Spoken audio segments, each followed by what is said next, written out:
الشيطان الرجيم بسم الله الرحمن الرحيم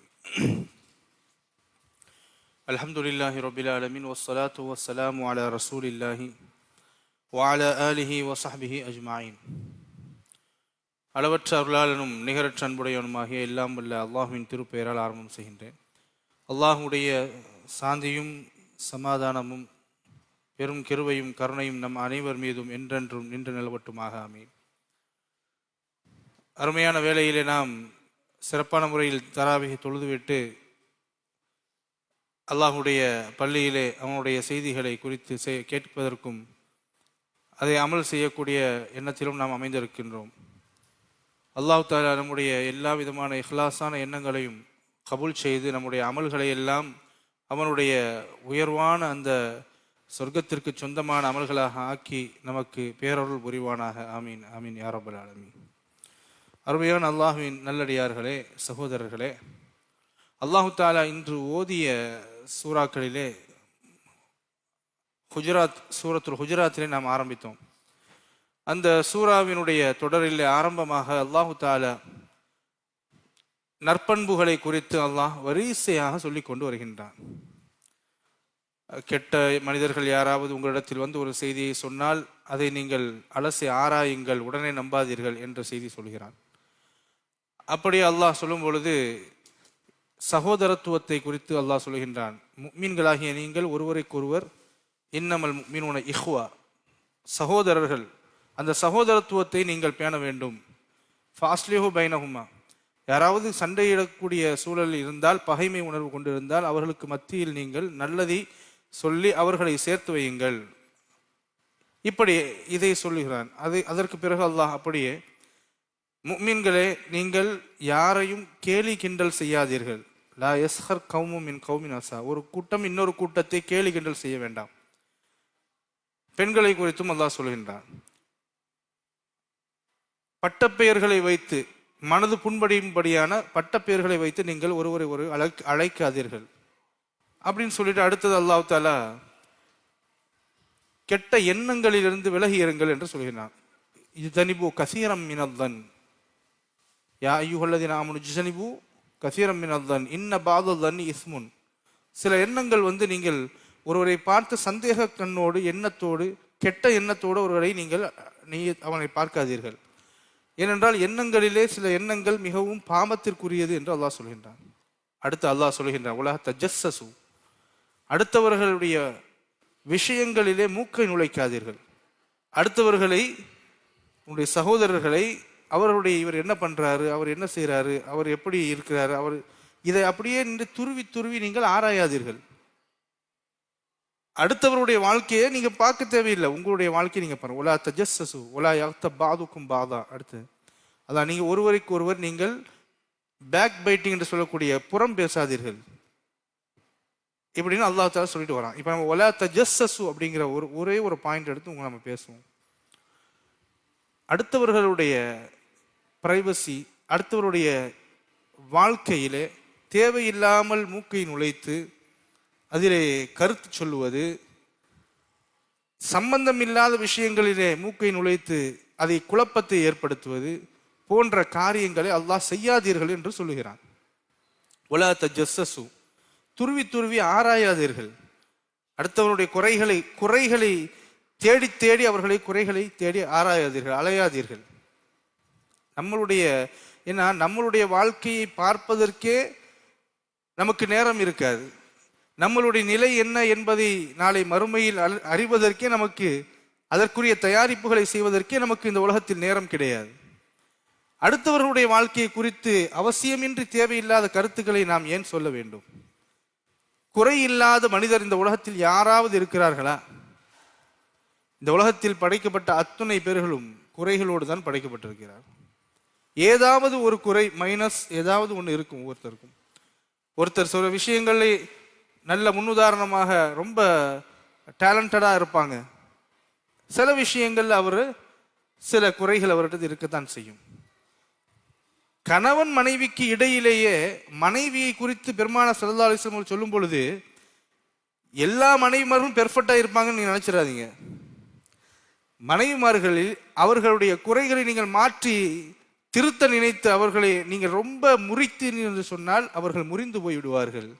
எனவே அவர்களிடத்தில் இருக்கக்கூடிய ஒரு சில மைனஸ் விஷயங்களை நீங்கள் அவர்கிட்ட இருக்கக்கூடிய பிளஸ் விஷயங்கள் இருக்கும் இல்லையா, பாசிட்டிவான நல்ல விஷயங்கள், அதை கொண்டு நீங்கள் திருப்தி பெற்றுக் கொள்ளுங்கள் என்று பெருமானார் ஸல்லல்லாஹு அலைஹி வஸல்லம் அவர்கள் வாழ்க்கையினுடைய, கணவன் மனைவியினுடைய வாழ்க்கையினுடைய சூட்சமத்தை, சிறப்பான முறையில் வாழ்வதற்குரிய அந்த ஃபார்முலாவை பெருமானார் ஸல்லல்லாஹு அலைஹி வஸல்லம் அவர்கள் நமக்கு சொல்லி தந்தார். இதை ஃபாலோ பண்ணாலே போதும், வாழ்க்கையில பிரச்சனைகளை சமாளித்து அவர்கள் அந்த கப்பலை ஓட்டிக்கொண்டு சொல்லலாம். அருமையானவர்களே, அல்லாஹ்வின் தூதர் ஸல்லல்லாஹு அலைஹி வஸல்லம் அவர்கள் இப்படி சொல்றாங்க பாருங்க, யுப்சிரு அஹதுகுமுல் கதாத ஃபி ஐனி அஹீஹி. மனுஷன் எப்படி இருக்கிறான்னு சொன்னா, அடுத்தவனுடைய கண்ணில் இருக்கக்கூடிய தூசியை பார்த்து கூர்ந்து கவனிக்கிறான். அடுத்தவனுடைய கண்ணில் இருக்கக்கூடிய தூசியை கூர்ந்து கவனிக்கிறான். வயன்சல் ஜிதஅ ஃபி ஐனிஹி, அவன் கண்ணில் இருக்கக்கூடிய பெரிய விஷயத்தையே மறந்துடுறான். அப்ப தன்னை குறித்த ஒரு விமர்சனமும் தன்னை குறித்த அந்த மதிப்பீடும் அவன் செய்வதை விட அடுத்தவன் எப்படி இருக்கிறான், கூட இருக்கிறவன் எப்படி இருக்கிறான், நம்ம சொந்தக்காரங்க எப்படி இருக்கிறான் அப்படின்னு அதையே, நண்பர் எப்படி இருக்கிறான் அதையே பார்த்து பார்த்து பாவத்தை சம்பாதிக்கக்கூடிய சூழலில் உருவாகி விடுகிறது. அருமையானவர்களே, அல்லாஹ் சொல்லுகிறான், நீங்கள் அடுத்தவர்களை நீங்கள் அடுத்தவருடைய குறைகளை நீங்கள் பின்தொடர்ந்து சென்றீர்கள் என்றால் உங்களுடைய குறைகளை அல்லாஹ் பின்தொடருவான் என்று பெருமானார் ஸல்லல்லாஹு அலைஹி வஸல்லம் சொல்லி காட்டுறாங்க. அடுத்தவங்களுடைய குறையவே நம்ம தேடிக்கிட்டு அலைஞ்சிக்கிட்டு இவன் எப்படி, அவன் அப்படி, இவன் எப்படின்னு நம்ம பேசிக்கிட்டு இருந்தோம்டா, அல்லாஹ் உன்னுடைய குறைகளை துருவி துருவி ஆராய ஆரம்பித்தால் உன்னுடைய நிலை என்ன ஆகும் நினைச்சு பாருங்க. அல்லாஹ் நம்மளை குறித்து நம்முடைய குறைகளை இடை போட ஆரம்பித்தால், அவன் நம்மை உற்று ஃபோக்கஸ் பண்ண ஆரம்பிச்சான்டா, நம்முடைய நிலைமை என்ன ஆகும் என்பதை நாம் கவனிக்க வேண்டும். ஒரு ஊர்ல ஒரு கணவனும் மனைவியும் புதிதாக கல்யாணமாகி போறாங்க. அந்த ஊர்ல போய் செட்டில் ஆகுறாங்க. ஒரு வீடு பார்த்து அந்த வீட்டில் வாழ்றாங்க. அந்த வீட்டில் மாடியில் தினமும் காலையில் ஒரு 6 மணிக்கு அவங்க எந்திரிச்சதுக்கப்புறம் தேநீர் அருந்துவதற்காக டீ குடிக்கிறதுக்கு என்ன செய்வாங்க, கணவனும் மனைவியும் அந்த சோஃபாவில் உட்கார்ந்து குடிப்பாங்க. அந்த வீட்டிலிருந்து அந்த வீட்டுக்கு வெளியில் அப்படி நேராக பார்த்தா எதிர்த்தாப்புல இருக்கக்கூடிய வீடு தெரியும். அந்த வீட்டில் தினமும் அந்த வீட்டினுடைய பெண்மணி என்ன செய்வாங்கன்னா, துணியெல்லாம் துவைச்சி காலையில் துணியை காய போட வருவாங்க. இவங்க உட்கார்ந்து டீ குடிக்கிற நேரத்தில் அப்படியே பார்க்கும் பொழுது அந்த துணி காய்ந்து கொண்டு இருப்பதை பார்ப்பார்கள். அப்படி பார்த்துக்கிட்டு இருக்கும்போது இந்த மனைவி, புதிதாக கல்யாணமான அந்த அந்த தம்பதியினுடைய மனைவி என்ன செய்வாங்கன்னா, புருஷன்கிட்ட சொல்லி டீயை கொடுத்துட்டு, என்ன இந்த வீட்டு அம்மா, ஏத்த வீட்டு அம்மா என்ன துணி துவைக்கிறாங்க, துணியெல்லாம் பாருங்க புள்ளி புள்ளியா இருக்கு, துணியெல்லாம் அழுக்கடிஞ்சு போய் இருக்குது, இதை போய் உட்காந்து கஷ்டப்பட்டு துவைச்சி காய போடுறாங்களே டெய்லி அப்படின்னு சொல்லிட்டு குறை சொல்லுவான். புருஷன்கான என்ன செய்வார், அப்படியே டீயை குடிச்சிட்டு காதில் வாங்கிட்டு ஒன்றும் பேசாமல் அமைதியாக மௌனமாக காப்பார். அடுத்த நாளும் அதே போல காலை வருகிறது, டீ குடிக்கிறாங்க.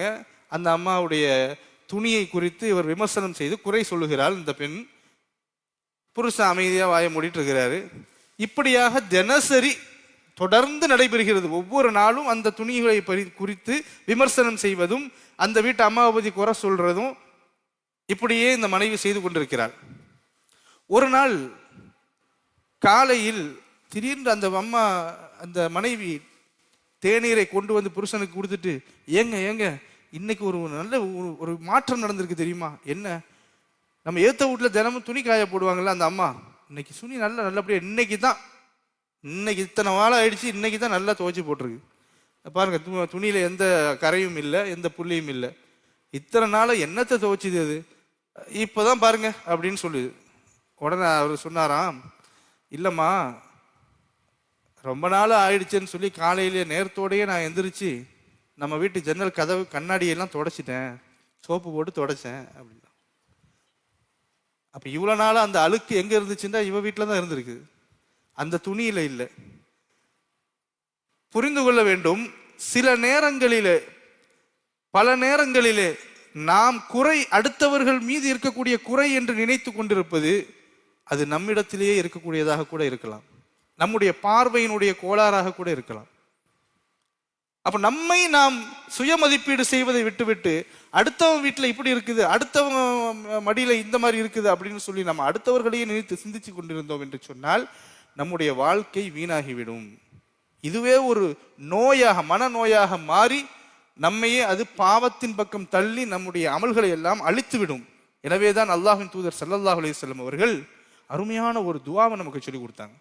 இந்த துஆவை நீங்க கேளுங்க, உங்களுடைய உள்ளங்கள் பரிசுத்தமாகும். அல்லாஹும்ம அஸ்லிஹ் லி கல்பி வ அமலி வ நியதி. 3 விஷயம்.